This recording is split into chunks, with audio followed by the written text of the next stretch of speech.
శివుడు ప్రళయతాండవం చేసిన ఆ రోజు భూమి మొత్తం నాశనం కావాల్సింది. కానీ సృష్టిని కాపాడినవి 51 శక్తిపీఠాలు అని మీకు తెలుసా? అమ్మవారి శరీరం పడిన ఆ ప్రదేశాల్లో ఈ రోజుకి అద్భుత శక్తి పనిచేస్తుంది. పురాణాల ప్రకారం శక్తిపీఠాల ఆవిర్భావానికి కారణం దక్ష ప్రజాపతి చేసిన మహాయజ్ఞం. శివుడిని అవమానించాలనే ఉద్దేశంతో దక్షుడు యజ్ఞానికి పిలవలేదు. అయినా పుట్టింటి మీద మమకారంతో సతీదేవి అక్కడికి వెళ్ళింది.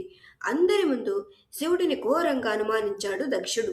తన పతికి జరిగిన అవమానాన్ని భరించలేక సతీదేవి యోగాగ్నిలో లయమైంది.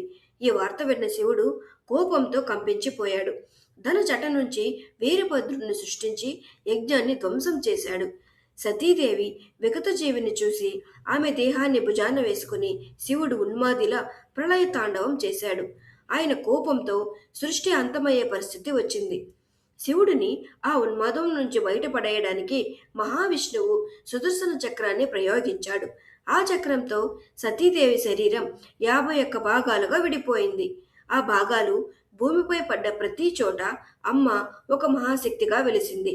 కామాక్షి, భ్రమరాంబ, విశాలాక్షి ప్రతి చోట అమ్మే శక్తి. అమ్మకు రక్షణగా శివుడు భైరవుడి రూపంలో అక్కడే కొలువై ఉన్నాడు. ఇవి కేవలం పురాణ కథలు మాత్రమే కాదు. తంత్రశాస్త్ర ప్రకారం మన శరీరంలోని 51 అక్షరాలు ఈ 51 శక్తిపీఠాలకు సంబంధం కలిగి ఉన్నాయి. భూమిపై ఉన్న అత్యంత శక్తివంతమైన ఎనర్జీ సెంటర్స్ ఇవే అని నమ్ముతారు. భారతదేశం చుట్టూ ఒక దివ్య రక్షణ కవచంలా ఈ శక్తిపీఠాలు వ్యాపించి ఉన్నాయి. అందుకే శక్తిపీఠాన్ని దర్శించిన క్షణమే మన మనసు ప్రశాంతమవుతుంది. ఇది నమ్మకం కాదు, అమ్మవారి సజీవ శక్తి. ఇలాంటి శక్తిపీఠాల రహస్యాలు మరిన్ని తెలుసుకోవాలంటే అమ్మవారి నామంతో మా ఛానల్ని సబ్స్క్రైబ్ చేసుకోండి.